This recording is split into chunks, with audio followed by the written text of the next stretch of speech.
डल्ला मारला जातोय।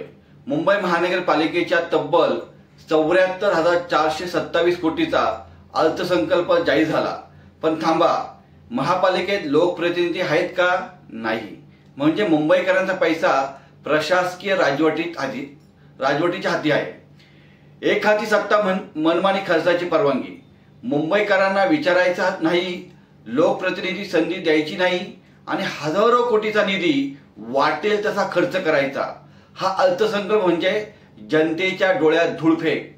मुंबईच्या रस्त्यावर खड्डे पण कंत्राटदारांची चांदी, पाणी टंचाई सुरू पण जाहिरातीवर कोट्यावधींची उधळपट्टी, सार्वजनिक आरोग्य सुविधा ढासळल्या पण विकास कामाचे ढिंडोरे।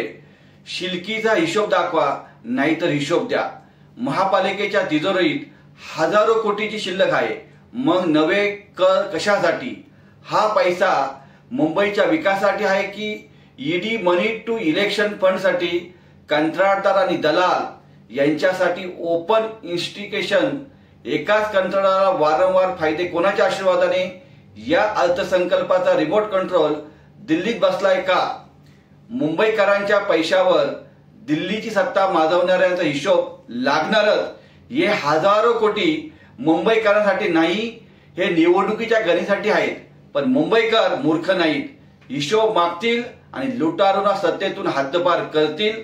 मुंबईकरांनो, तुमच्या पैशा हिशोब मागताना विसरू नका, अन्यथा उद्या तुमच्या शहराचा हक्क संपवेल।